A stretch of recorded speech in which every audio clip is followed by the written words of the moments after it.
So acceptance can be painful. Acceptance can be painful, but denial always creates suffering. Going back to this dynamic of like, okay, this 40 bits of data, right? This 20 million bits of data back here. Call corrected me the other day beautifully and told me that it's not 40, it's 20. I know I told you 40, so Yes, it's sorry. okay. But still, that's a lot of difference, right? Um, what we sometimes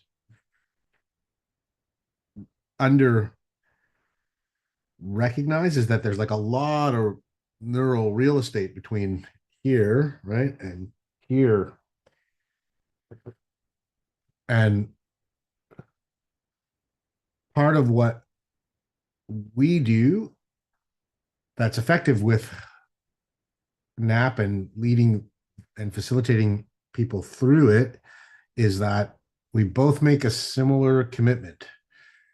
So Call does her best to have this back here be in agreement and alignment with this up here, because then it connects the poles, right?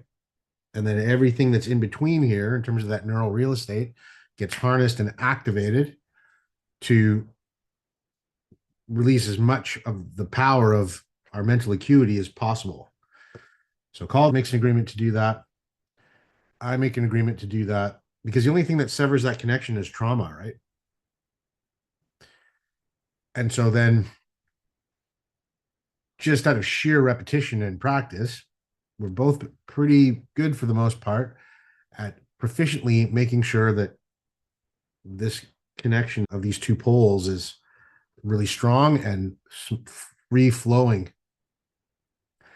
And then, in the momentum of that, what ends up happening is that the two of us together pass the baton back and forth as to being good stewards of the monitoring of what's going on back here and what's going on up here.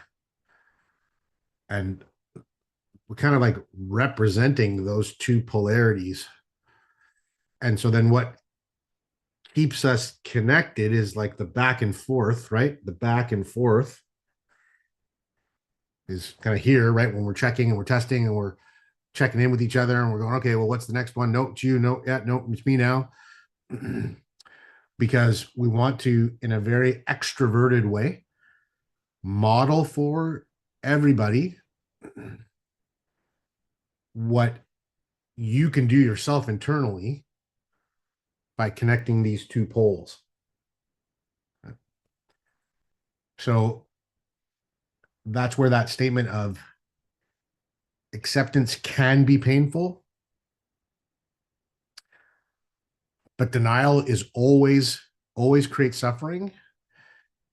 I'm hoping to connect in the physicalized model that I'm walking you through right now, because it can be painful to connect this part of your brain to this part of your brain and feel all the neurons firing in the neural real estate handing you things that might feel really hard to accept. But in the momentum of that connection and acceptance is where our reconciliation comes alive. Because the only thing that's worse than the temporary pain, possible pain of acceptance, is the inevitable and infinite feeling power of suffering that comes from disconnection. So that's the thing that makes things feel bigger than they are. That's the thing that makes it feel only safe to deny. And that's the thing that deters most people from harnessing their innate power to heal themselves and their trauma.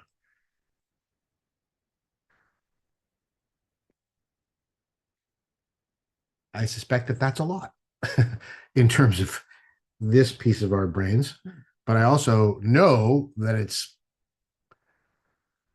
easy peasy, light and breezy for this part of our brains. And for all of you who are becoming more and more and more and more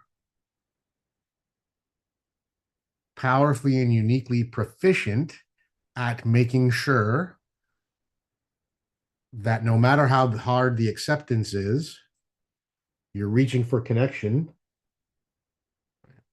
to heal the suffering once and for all.